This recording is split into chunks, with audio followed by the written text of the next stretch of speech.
Hello friends, चलिए पढ़ते हैं हिंदू मैरिज एक्ट 1955 का सेक्शन 13 का क्लॉज 2। क्योंकि 13 सेक्शन डाइवोर्स हम पिछले सेशन में पढ़ चुके हैं। लास्ट वीडियो में हमने यही कवर किया था कि डाइवोर्स के क्या क्या ग्राउंड हैं। डाइवोर्स के हस्बैंड और वाइफ दोनों को कौन कौन से ग्राउंड मिले हैं वो, केवल वाइफ को कौन कौन से ग्राउंड मिले हैं वो, और जो जुडिशियल सेपरेशन से और न्यायिक पृथक्करण से जो जुडिशियल सेपरेशन से और जो दाम्पत्य अधिकारों की पुनर्स्थापना ना होने पर कब डाइवोर्स हो जाएगा और म्यूचुअल कंसेंट करके कब डाइवोर्स होगा। तो ये चार जो पॉइंट्स थे उसमें डाइवोर्स अलग अलग डिवाइड था। तो जो पहला पॉइंट था हमारा कि हस्बैंड और वाइफ को दोनों को किन किन ग्राउंड्स पर डाइवोर्स लेने का राइट है। तो उसमें जो पहला पॉइंट था हमारा एडल्ट्री था। सेकंड पॉइंट हमारा क्रूएल्टी था, जिसमें मैंने कहा था कि ये अपने आप में एक बहुत ही इंपॉर्टेंट टॉपिक है और इस अकेले को क्रूएल्टी को लेकर ही पूरा क्वेश्चन पूछा जा सकता है एग्जाम में। तो आज हम पढ़ेंगे क्रूएल्टी। क्रूएल्टी हमारे मैंने बताया था आपको सेक्शन 13 का क्लॉज 2 जो पॉइंट 2 था उसके अंदर क्रूएल्टी एक ग्राउंड है डाइवोर्स का। अब क्रूएल्टी क्या है ये सबको पता होती है कि क्रूरता, किसी के साथ में क्रूरता की जाती है। हस्बैंड के साथ में, हस्बैंड अगर वाइफ के साथ में क्रूरता करता है तो वो डाइवोर्स ले सकती है। पर ऐसा नहीं है कि वाइफ नहीं करती, वाइफ भी क्रूरता करती है और वाइफ भी क्रूरता करती है तो हस्बैंड भी उस ग्राउंड के बेस पर डाइवोर्स ले सकता है। तो पहले तो हम देख लेते हैं कि क्रूरता कितने टाइप की होती है। क्रूरता शारीरिक होती है और मानसिक भी होती है। इरादे के साथ भी की जा सकती है और गैर इरादतन भी हो सकती है। पर मेनली इसे दो भागों में डिवाइड किया गया है, एक मानसिक क्रूरता और दूसरी शारीरिक क्रूरता।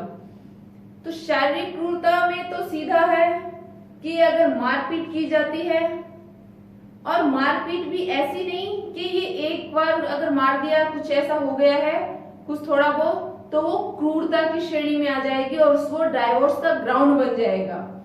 क्रूरता ऐसी होनी चाहिए जो कंटिन्यू कुछ टाइम से चली आ रही है और इतनी हानिकारक है कि दूसरे पक्षकार को जो क्रूरता झेल रहा है उसे ये एहसास हो जाए कि उसकी जान भी जा सकती है या उसका जीवन अब बहुत ज्यादा संकट में आ चुका है। चलिए पहले तो हम देखते हैं दो केस इन लॉ जिनमें क्रूरता के बारे में दिया है। रसेल वर्सेस रसेल का मामला है। इसमें हाउस ऑफ लॉर्ड्स ने कहा कि क्रूरता के लिए इच्छा का होना जरूरी नहीं है।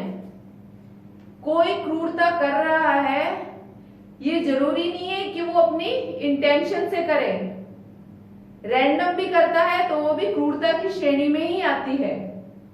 अगर हस्बैंड पीकर अपनी पत्नी पर हाथ उठाता है तो ये नहीं कह सकता है कि मुझे पीने के बाद में नहीं पता था कि मैं क्या कर रहा हूं, मेरी इच्छा नहीं थी उसे मारने की। तो यहाँ पर वो ये ग्राउंड नहीं लेगा। यहाँ पर इच्छा कोई मैटर नहीं करती, क्रूरटी क्रूरटी ही कहलाएगी, क्रूरता क्रूरता ही कहलाएगी। वहां पे आपका इंटेंशन, आपकी इच्छा क्या है ये मायने नहीं रखेगा। सेकंड केस आते हैं, विलियम वर्सेस विलियम्स का मामला है। क्योंकि हस्बैंड और वाइफ दोनों की कास्ट सेम होती है इसलिए दोनों जगह एक ही है। क्रूरता किन उद्देश्यों के लिए की गई है ये जानना भी जरूरी नहीं है। ये नहीं कहेंगे कि उसने ऐसा किया इसलिए मैं उससे कंटिन्यू क्या कर रहा हूं, क्रूरटी कर रहा हूं। कोई भी पार्टनर दूसरे पार्टनर पर ये एलिगेशन नहीं लगा सकता कि उसका बिहेव ऐसा है इसलिए मैं उसके साथ में क्रूरता कर रहा हूं, या वो कमाती नहीं है तो मैं क्रूरता कर रहा हूं, या पति के लिए हो कि वो कमाता नहीं है तो मैं उसके साथ में क्रूरता कर रही हूं। तो यहाँ पर ये एक्सक्यूज नहीं दिया जाएगा कि हम किस इरादे के साथ में उसके साथ में अपने पार्टनर के साथ में क्रूरता कर रहे हैं। तो ये जानना है जरूरी नहीं है कि हमारा एक्चुअल में मोटिव क्या है, उद्देश्य क्या है क्रूरटी करने का। तो मोटिव क्रूरटी में कोई मैटर नहीं रखता, आपकी इच्छा है, आपका इंटरेस्ट है, ये भी यहाँ पे कोई मैटर नहीं रखता है। ये दो इन केस में डिसाइड हुआ था। अब मैंने जैसे आपको बताया कि दो प्रकार की है, एक शारीरिक, दूसरी मानसिक। शारीरिक अगर शरीर पर ऐसा नुकसान पहुंचाना, शरीर को इतना नुकसान पहुंचाना कि उसका जीवन संकट में आ जाए, वो मैंने अभी आपको बताया, तो शारीरिक क्रूरता होगी। मानसिक क्रूरता जब मेंटली इतना परेशान कर दिया जाता है, इतनी पीड़ा पहुंचाई जाती है जिससे उसका जीवन उसको असहाय लगने लग जाए, असाध्य हो जाए वो जीवन जीना, तो वो मानसिक क्रूरता में आती है। जैसे किसी अगर पति द्वारा पत्नी को ये कहा जाता है कि तुम्हारे बच्चा नहीं है, इस चीज के लिए अगर वो बार बार कहा जाता है और इस चीज के लिए प्रताड़ित किया जाता है, कहना भी बार बार इस चीज को रिग्रेट करवाना भी मानसिक क्रूरता की श्रेणी में आएगा। या कोई और ऐसा एलिगेशन लगाना जो कि उसको मानसिक क्रूरता की श्रेणी में आएगा।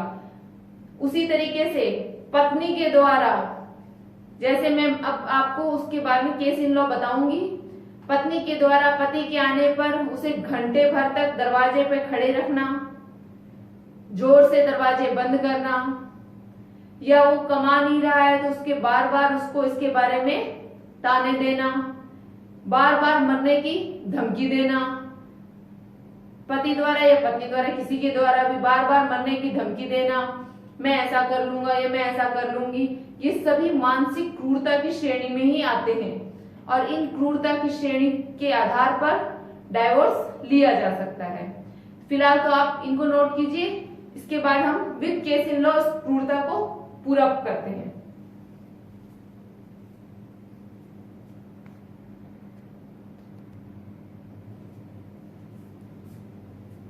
चलिए अब हम देखते हैं क्रूरता से रिलेटेड कुछ इंपॉर्टेंट केस जो क्रूरटी को अलग अलग तरीके से डिफाइन कर देंगे।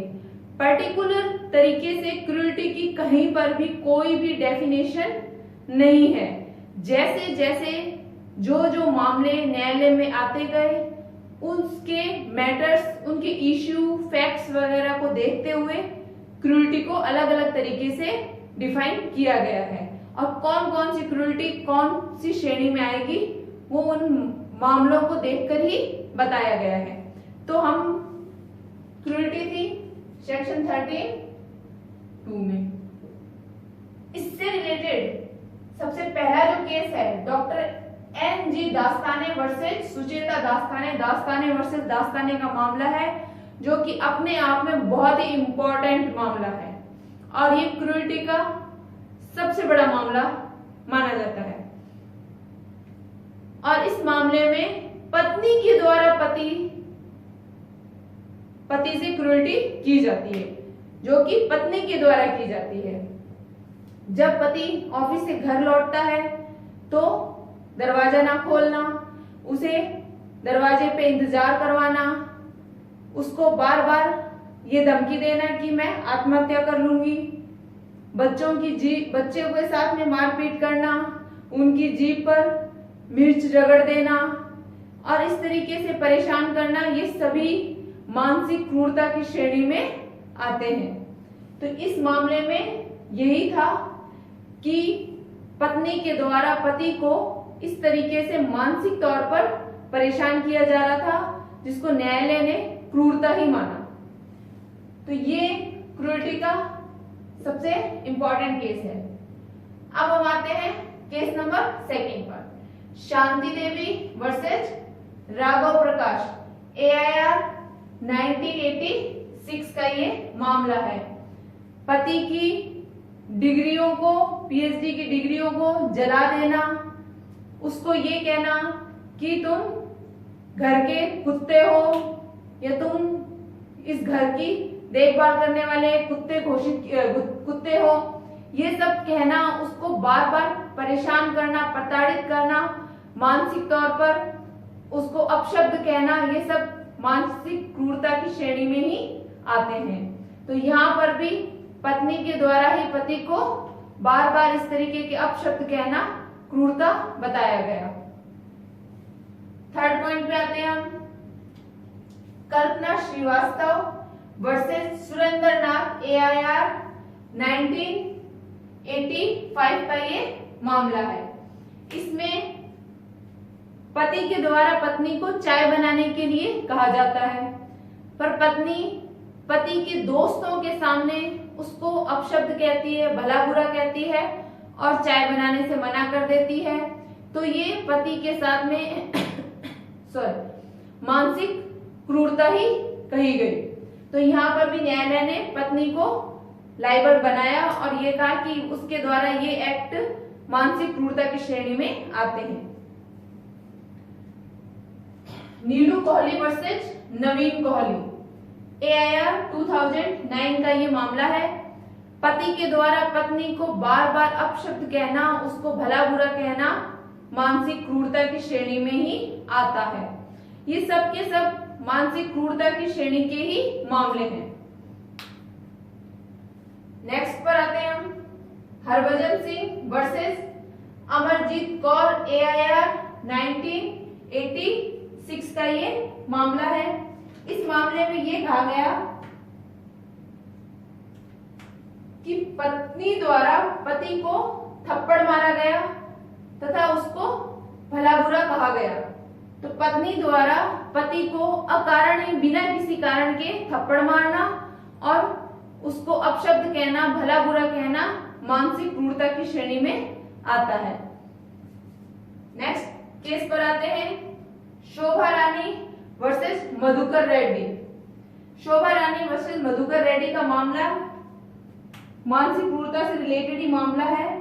इसमें पति के द्वारा पत्नी से बार बार दहेज मांगना, जो कि अपने आप में एक अपराध है, बार बार दहेज मांगना और उसको उस दहेज के लिए प्रताड़ित करना, ये मानसिक क्रूरता की श्रेणी में ही आएगा।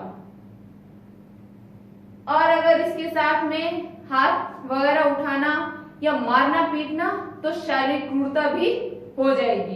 तो यहाँ मानसिक शारीरिक क्रूरता दोनों होती है। अगले केस पे आते हैं, साधना श्रीवास्तव वर्सेस अरविंद कुमार श्रीवास्तव। इस मामले में ये कहा गया कि पति के विरुद्ध पत्नी से भिन्न अन्य किसी व्यक्ति से अवैध संबंधों का अगर कोई मिथ्या आरोप लगाया जाता है तो वो मानसिक क्रूरता में आता है। पत्नी पर अगर पति के द्वारा ऐसा कोई आरोप लगाया जाता है तो वो मानसिक क्रूरता की श्रेणी में आता है। और पत्नी के द्वारा पति पर भी अगर ऐसा आरोप लगाया जाता है तो वो भी मानसिक क्रूरता की श्रेणी में ही आता है, मिथ्या आरोप लगाना। संदीप वर्सेस श्रीमती गीता 2014 का ये मामला है। इस मामले में ये कहा गया कि अगर पत्नी के द्वारा गर्भवती नहीं हुआ जाता और वो बच्चे पैदा नहीं कर पा रही है तो इसका अर्थ ये नहीं है कि वह पति के साथ में क्रूरता कर रही है। तो ये क्रूरता का ग्राउंड नहीं है। पत्नी अगर गर्भवती नहीं हो रही है, वो प्रेग्नेंट नहीं होती है और बच्चे पैदा करने में असक्षम है तो ये इसका अर्थ ये नहीं है कि वो पति के साथ में किसी के साथ में क्रूरता कर रही है। तो यहाँ पर ये ग्राउंड क्रूरटी के लिए नहीं लिया गया। तो अभी हमने क्रूरटी के ये ग्राउंड जो बताए गए थे वो इन केस के अंदर ही डिसाइड किए गए हैं। मैंने जैसा बताया था क्रूरटी की खुद की अपनी कोई भी डेफिनेशन नहीं है। तो यहाँ क्रूरता को हर मामले में अलग अलग तरीके से डिफाइन किया गया है कि कहाँ पर कौन सी क्रूरता मानी गई है और कहाँ पे कौन सी क्रूरता नहीं मानी गई है। कोई भी एक्ट एक बार करने पर क्रूरता की श्रेणी में नहीं आएगा। जब कोई एक्ट बार बार रिपीट किया जाता है और मानसिक रूप से या शारीरिक रूप से परेशान किया जाता है तब वह क्रूरता की श्रेणी में आएगा। जैसा कि मैंने आपको बताया था कि इस केस में यही था कि वो मानसिक रूप से ऐसी थी पत्नी कि वो पति को रोज मरने की धमकी देना, ऑफिस पे उसका आने पर उसे गेट पे खड़े रखना, कभी उसको चाय बना के नहीं देना, बच्चों के साथ मारपीट करना, उन पर मिर्च रगड़ देना उनकी जीभ पर। इस तरीके के कुछ ऐसे एक्ट थे जो कि पति को मानसिक रूप से परेशान कर रहे थे और वो एक क्रूरता की श्रेणी में ही आने वाले कार्य थे। तो आज हमने क्रूरटी को पढ़ा है। नेक्स्ट सेशन में एक नए टॉपिक के साथ में फिर मिलते हैं। आज के लिए धन्यवाद।